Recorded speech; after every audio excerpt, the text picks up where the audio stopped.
What's going on, guys, in the works, and welcome to another Battlefield 3 Showdown. And today we are taking a look at two LMGs, and this was requested by Pask004, and he wanted to see the L86A2 versus the M27 IAR, and I thought that would be a really good showdown because they are very similar in the way they behave. But last week we did the USAS 12 versus the MK3A1 jackhammer, and you can clearly see that the jackhammer jacked up the USAS in the polls and the comments.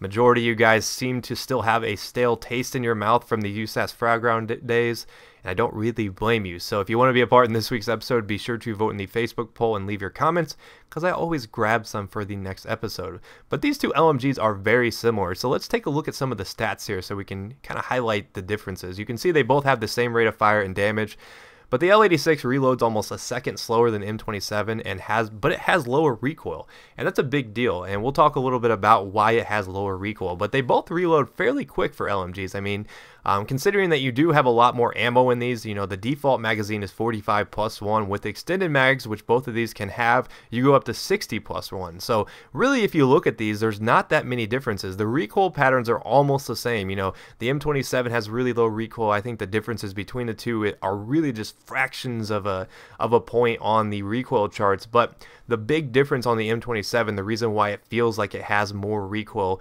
is the fact that it has a higher initial recoil multiplier at 2.2 versus the L86 only has a 2. So that's a big deal. You know, that first shot is going to be really tricky to get because your gun's going to bounce up a lot higher than the L86. So that's one of the reasons why I think the L86 works better as a close quarters weapon, why it works better at playing a little bit more aggressive. What you see me using here now is the bipod with the laser sight. I think this is a ultimate candidate for using the laser sight, because one of the advantages the L86 also has over the M27 is it has better hip fire because it is a bullpup design, which means that while you're moving and hip firing, you're going to get a multiplier much higher than if you're using the M27. Now, for LMGs, they both have really good hip fire. There's no doubt about that, but the L86 definitely takes the cake in that department. But you can clearly see by this clip that the hip fire on the M27 is nothing to balk about. You can still get the job done with a laser sight. Now, one cool thing about these is they both can have heavy barrel now. Since the patch, they've given you the option to put heavy barrel on these, and it really helps. If you're going to bipod up, I would always suggest using the heavy barrel.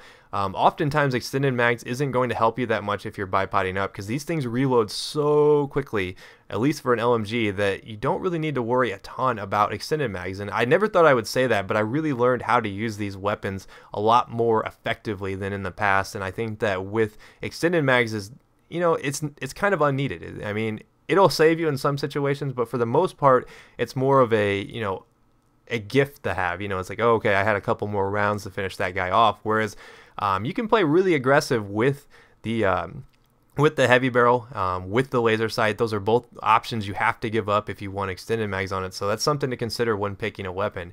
Now, I personally like the L86 just a tad bit better than the M27. The M27 does have a faster reload, but the spread on the L86 is much more compact, at least in my experiences. And if you look at the spread charts, which I'll link in the description, you can clearly see that the L86 has superior spread when bipoded up with the heavy barrel. So that is one of my favorite classes in the game. But the L86 also works really well with this laser sight. So that's one of the reasons why I do enjoy using it. You know, I feel like I can run around in close quarters and have the ammo edge over some of the assault rifles. And it helps that these two LMGs have a really high rate of fire in terms of, you know, the other LMGs in the game. I mean, 750, I think that's only topped by the M249. So you can win some battles against some of the slower fire rate assault rifles, and if you're on target first, you can compete with the M16, you know, the M416, and all those weapons that fire around 700 to 800 rounds per minute.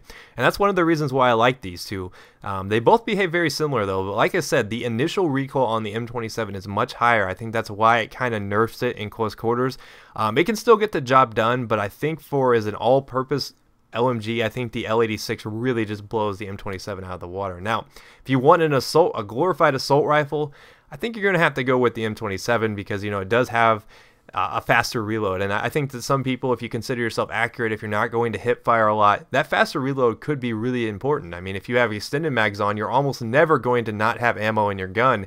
And for some people, that's a big advantage. So a lot of things to consider here. Do you want a good hip fire, you know, more aggressive assault rifle where you don't really have to worry about extended mags, or do you want a good bipod LMG, which I think the L86 is definitely a better bipoded LMG, especially with heavy barrel. That thing is so accurate. It's just like a laser beam. You just point and shoot.